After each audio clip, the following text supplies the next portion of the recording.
नमस्कार, good evening, Ram Ram, Radhe Radhe, जय श्री कृष्ण। मैं गार्गी सारस्वत आप सभी का स्वागत करती हूँ टीचिंग एग्जाम TWA के प्लेटफॉर्म पर। जो भी बच्चे शिक्षक बनना चाहते हैं और दूसरा वर्तमान में जो भी पढ़ा लिखा व्यक्ति है और उत्तर प्रदेश की सरकार जो सरकारी विद्यालयों के साथ कर रही है और थोड़ा भी जागरूक है तो उसे ये वीडियो जरूर देखनी चाहिए, अंत तक देखनी चाहिए। पॉलिटिक्स को गलत माना जाता है, उसमें किसी भी तरीके के नियम कायदे कानून नहीं होते, ऐसा हमने 1000 बार देखा है।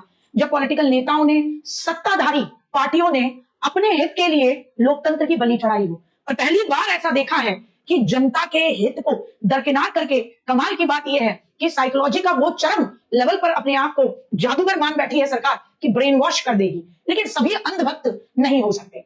अभी एक ट्वीट आया है मुख्यमंत्री महोदय का, जो ट्वीट आपको देखना चाहिए, और वो ट्वीट क्या है? सभी विद्यालयों में शिक्षक छात्र अनुपात आदर्श स्थिति में होना चाहिए, रिक्तियों के सापेक्ष अधियाचन तत्काल भेजा जाए। अच्छा, गौर फरमाइएगा, क्या कह रहे हैं भैया? रिक्तियों के सापेक्ष अधियाचन तत्काल भेजा जाए और नियुक्ति प्रक्रिया समयबद्ध ढंग से पूरी की जाए। मुख्यमंत्री श्री योगी आदित्यनाथ जी महाराज, ऑफिशियल ट्वीट से किया गया है 14 जुलाई 2025 2:51 पर। जरा और देखें, जिन विद्यालय में 50 से अधिक छात्र छात्राएं अध्ययनरत हैं उन्हें स्वतंत्र विद्यालय के रूप में संचालित किया जाए।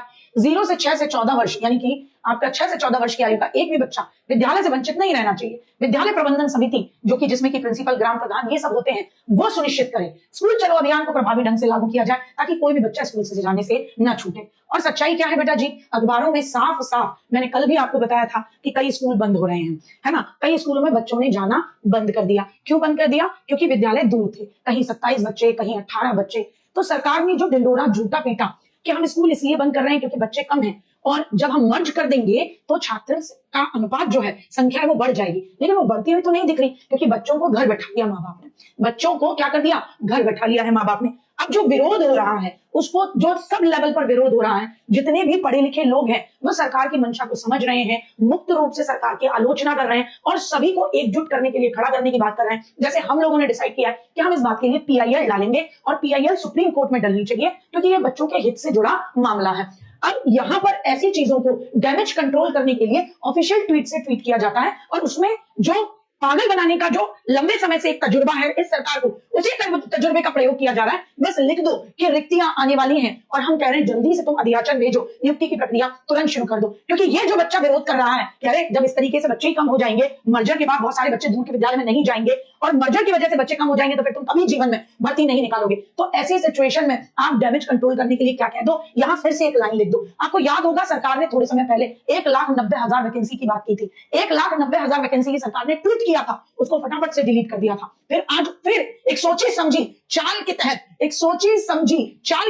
फिर से इस शब्द का प्रयोग किया है। ये शब्द सिर्फ पागल बनाने के लिए इस्तेमाल हो रहा है तथाकथित तौर पर। ये धरातल पर आप देखेंगे कुछ भी ऐसा नहीं देखने को मिल रहा है। फिर अभी कह रहे हैं रिक्तियों के सापेक्ष अधियाचन भेजो। कहां से रिक्तियां आई? आप तो छात्र शिक्षक अनुपात बराबर भौंकते रहे हो, आप तो लंबे समय से बोलते रहे छात्र शिक्षक अनुपात बराबर है, बराबर है, बराबर है। ये रिक्ति कहां से पैदा हो रही है? फिर आप मुझे बताइए। ये केवल एक प्रोपेगेंडा है आपके द्वारा बचा हुआ कि जब भी कोई भी विरोध हो तुरंत एक बात कर दो, रिक्तियां आइए, अधियाचन भेजो, पुरानी रिक्तियों पर नियुक्ति करो। आप आज तक 3 सालों में TGT PGT का एग्जाम नहीं करा पाए। 10,827 स्कूलों का हुआ विलय, अब शिफ्ट होंगे आंगनबाड़ी केंद्र। आप एक तरफ ये काम कर रहे हो, टीचर विलय का विरोध कर रहे हैं, गांव वाले विलय का विरोध कर रहे हैं, पढ़ा लिखा समाज विलय का विरोध कर रहा है। विलय का विरोध कौन नहीं कर रहा? वो अंधभक्त जिसके बच्चे पढ़ते हैं किस स्कूल में? प्राइवेट स्कूल में। और मूर्ख लोग उस बात को मान रहे हैं कि हाँ सरकारी टीचर पढ़ाते नहीं, स्कूल बंद करो। तुम्हारे मेरे बच्चे नहीं पढ़ रहे सरकारी स्कूल में, गरीब के बच्चे पढ़ रहे हैं, उसका कितना नुकसान हो रहा है। आप इस बात को नहीं देख पा रहे, तो आप सरकार की भविष्य की नीति को नहीं देख पाएंगे। आपके अंदर दूरदर्शिता की कमी है। सरकार से मैं यहां से पूछती हूँ पहली बात कि यही अध्यापक अगर प्राइवेट स्कूल में पढ़ाता है तो ये बेहतर कैसे पढ़ा पा रहा है?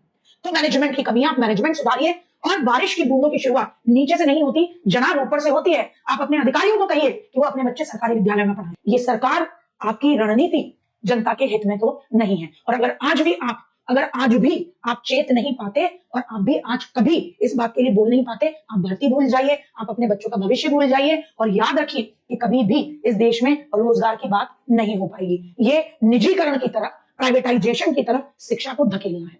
बस मैं चाहती हूं कि आप इस बात को लेकर आवाज उठाएं, ज्यादा से ज्यादा लोगों तक इस वीडियो को पहुंचाएं, ताकि जो व्यक्ति इस बात को नहीं समझ पा रहा वो एकजुट होकर सरकार के इस कदम के विरोध में खड़ा